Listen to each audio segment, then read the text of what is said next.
Hey, and welcome to your pre-recorded chat about multimodality and research in general.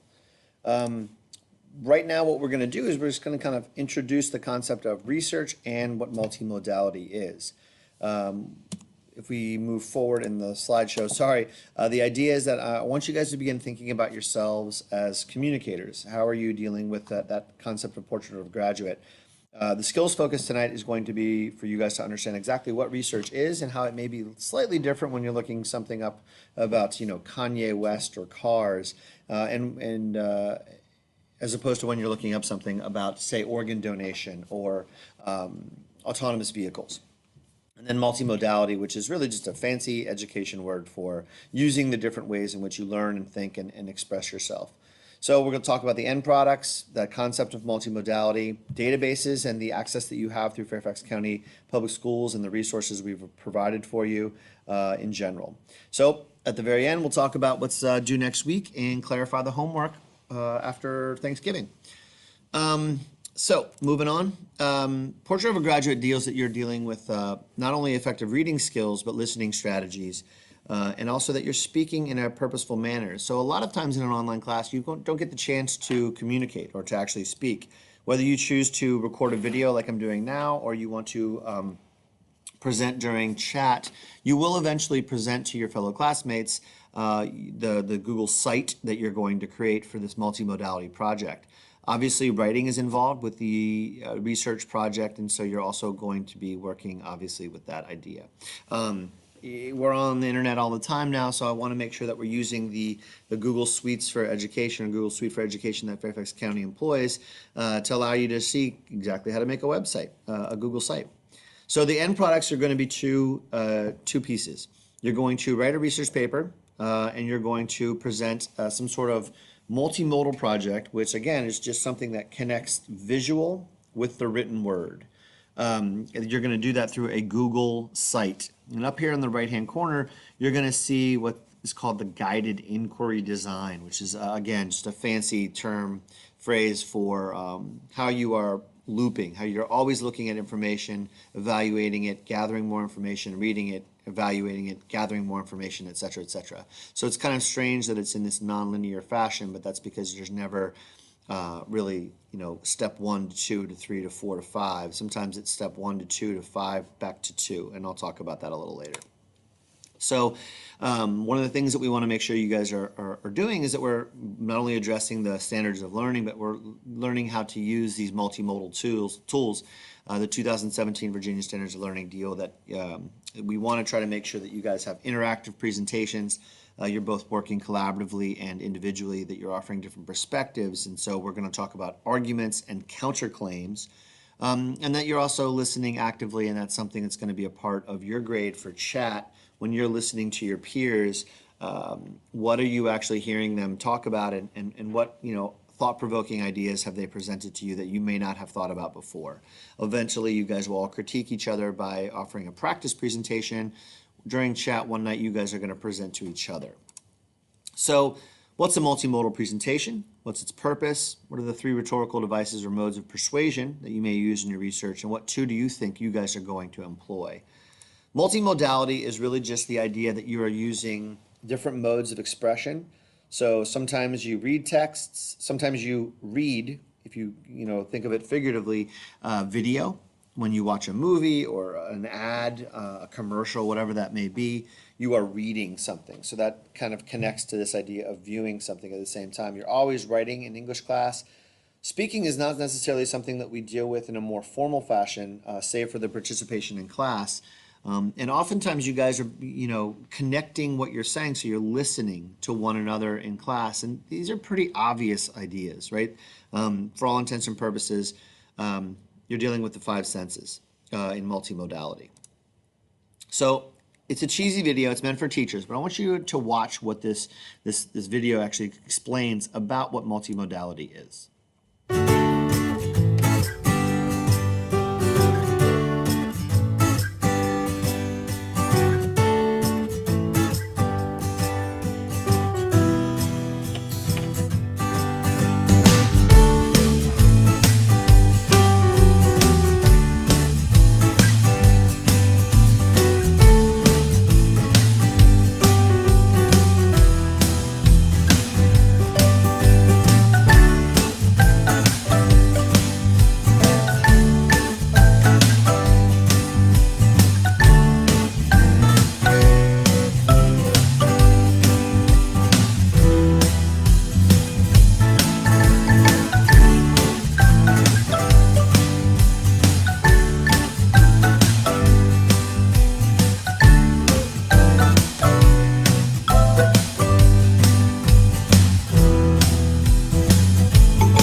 should have stopped it just a second earlier. You can see before the haze there.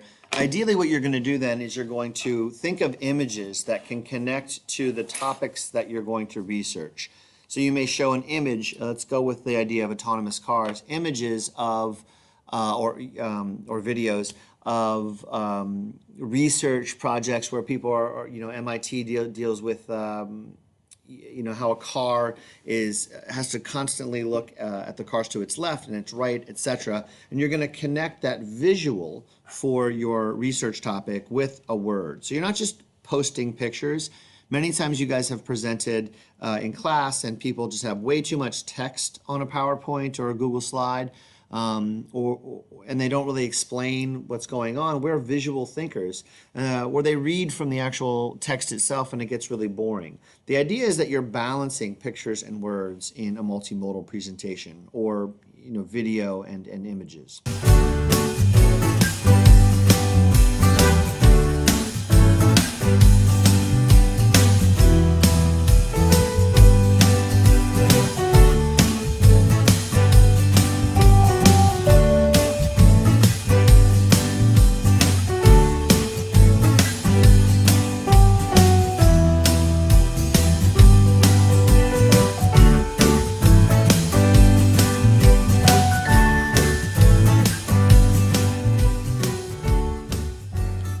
So, as I said, it's a little cheesy, but the idea is that you guys are dealing with concepts of image and text.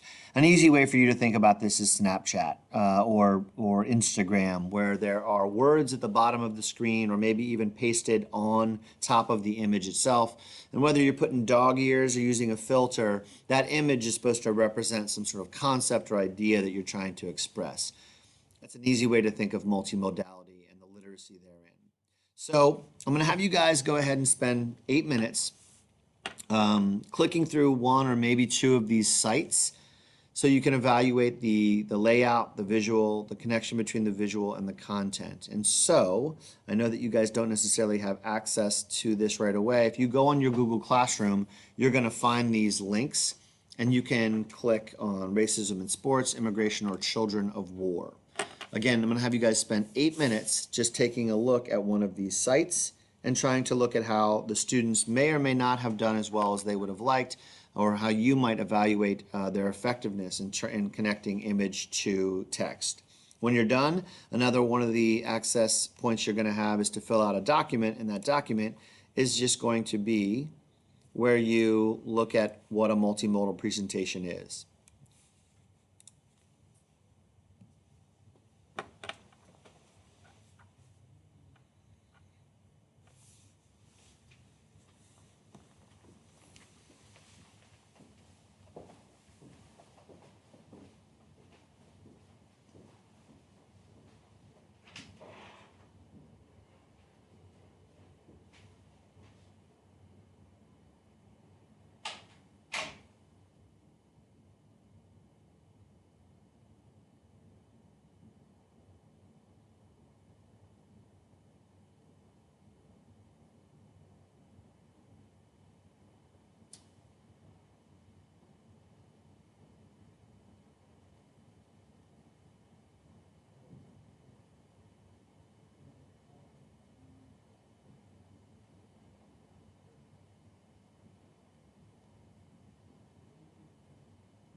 Okay, take about another minute. I'm sure you've already looked through maybe not just one, but more than one site.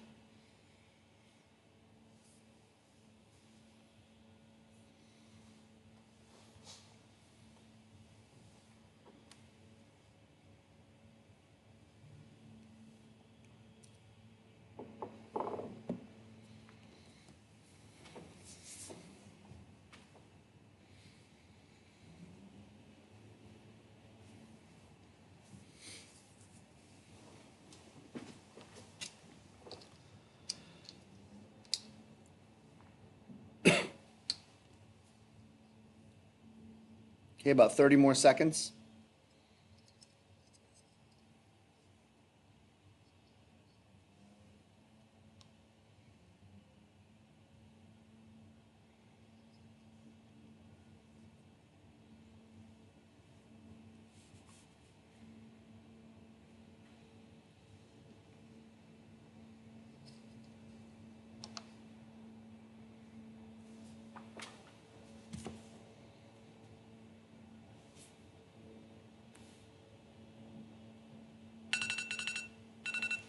All right, so I'm sure you can see some of the effective nature or connections between image and text. I show you 10th grade classwork for a reason. 10th graders did this in an online class several years ago, and we've been working with multimodal projects in 12th grade for some time, about 2 years myself. So I want you to see what a 10th grader can do, and I want you guys to kind of raise the game a little bit, raise the ante. One of the ideas about research that you guys are going to deal with is that you're going to analyze and then synthesize information. So you're going to have multiple sources. Eventually, students who are going to earn the highest grades will have a minimum of 10 sources, both from databases and maybe from the general internet, and we'll talk about databases in a second. Obviously, when you analyze information, you're going to think about your main idea, but also the counterclaims. What are some of the biases against your thesis? And so you have to balance your argument. Some of you guys are going to go right to the Google or the Bing or the whatever. So you're going to have to look at the accuracy and validity of the information. Not everything is created equally, especially if it's a .com, and even if it's a .net or sometimes .gov URL. Obviously, you've been doing MLA for a long time. If you choose to do something in the human sciences, you're able to use what's called APA from the American Psychological Association, and that would be anything to deal with education, law, business, etc. So if you would like to learn another method of documentation, then you're more than welcome to do that. But Modern Language Association, or the MLA, is what we're going to use in English class for the most part. You all know what plagiarism is. You've heard it myriad times before. We use SafeAssign. Some of you may use Turnitin or another internet platform that tries to look at plagiarism detection software is what they call it. And then ethical use of the internet, evaluating, again, those ideas of validity, et cetera, et cetera. So multimodality is the phrase of the chat. You can see the little confetti up here in the corner. If you need to, you can look this up as a quick internet search, but multimodality is really just expressing oneself through different modes. So that would be, as I said before and wrote and you saw in the video, speaking, reading, writing, listening, and also viewing. So think about the senses. So I mentioned databases. What are databases? You're welcome to watch this short little video on your own if you really would like to. It's another Powtoon type thing where it's a lot of image based software. A database is really just a peer-reviewed and professional online platform that combines all sorts of materials, again, that have been kind of vetted by academics. And so some of the databases that are available to you guys as students, you can click on this link, and again, this is something that will be in your Google Classroom. You can go by filter here, so I've already filtered it by high school level. You think about an encyclopedia was a paper database, as it were, years and years and years ago, if your parents still have an old World Book or something like that. This is alphabetical, and some of the ones that we use most often at the high school level are things like JSTOR or GaleNet, and you can see literature resources here if you were to do something on Hamlet or Brave New World, which we'll eventually read. There's all sorts of different subject matters, and you can see all of these. boom, boom, boom, et cetera, et cetera, et cetera. One of the things I think is the most effective is JSTOR. And I've obviously, as an English teacher, as an English teacher, I'm going to use a lot more literature-based software. JSTOR is something that your school librarian will have access to. And so you can see we have American poetry here. I can just type in something like Hamlet, Madness, Women. And since you guys just finished that, there are 3,683 results. Journal articles from Shakespeare Quarterly from 1997. These are all subscription databases. If I were just to type Hamlet, it's going to come back with 76,000. So the more specific you can be, the better. I would also say that you guys may ask your school librarians about Questia. And Questia is something that is an online database that your school will have access to. So when you go up here to the right, login, on your Blackboard pages for your home, your base schools, your librarians should be able to offer you access to that. So again, a database is a subscription service that has academic material that's been vetted by professionals or academics. It's peer edited. So you guys have a variety of rubrics going on. There's a multimodal rubric, a research paper rubric, and then also your works cited rubric. What are you going to have to do when you create this Google site? Well, you're going to have at least 4 links in the top right corner. A front page, a link to your research paper eventually, some sort of visual and or audio, and then your work cited. There are myriad resources for research that I've offered you guys right here. They're arranged in a table of contents at the top. The one that's probably going to be the most helpful to you right away are the research skills. So this is all about the types of research papers, research question, which is something that you guys are going to come up with in the next week or so. And that should be an argumentative idea. It's going to be something that you guys are interested in, and that is open-ended. And that's really frustrating for a lot of students. A research question oftentimes is something like, you think of it in binary. Is it right or wrong to X? What you want to try to maybe explore is, what are the values of autonomous cars? There's a broad number of answers to that, and so it's not unanswerable, but it has different answers that you can deal with. There are a bunch of good videos here, again, using JSTOR, Questia, and GaleNet, and then obviously some citation pieces and what analysis is from the University of Richmond. So this guided inquiry design, sorry about that, is something where you open with an idea. So you guys have all kind of expressed an idea that you're interested in. Then you immerse yourself in that topic by exploring it. You identify claims and counterclaims. You gather more information. You begin to create your research paper. Eventually you guys are going to share with one another, and then we're going to evaluate that work. There's a really fancy website for guided inquiry design. We'll take a look at this in one of your upcoming worksheets. This is all about how we're looking at coming up with inquiry to guide our own understanding of something. So what does it mean to begin to formulate questions, and why are questions important? So what do you have to do for next Monday? There is no session worksheet, but you do have to submit your final Hamlet essay in 2 places, 1 to Safe Assign and 2 to Google Classroom. And then you have begun to immerse yourself, gather information. If we look at that guided inquiry design about your topic, you're going to present a work cited. It's going to go in as a research grade for this quarter, and you're going to submit that to Google Classroom. All this work is due on Monday at 8 a.m. as obvious. Here are the dates that are upcoming. You have access to the first semester calendar here. Same thing that I just pointed out to you. And then here are the 5 lessons for your research paper. So to earn credit tonight, you guys are going to fill out this document, access this form. Again, the document is what your topics are going to be. And then the exit ticket, as always, is something I want you guys to finish. Resources are here. Here's the entire work list for your research paper. And our midterm is coming up. So have a great night. I hope everything is working out for you, or day if you watch this during the day, and I hope this was an easy session for you guys to just listen to and begin thinking about your research topic.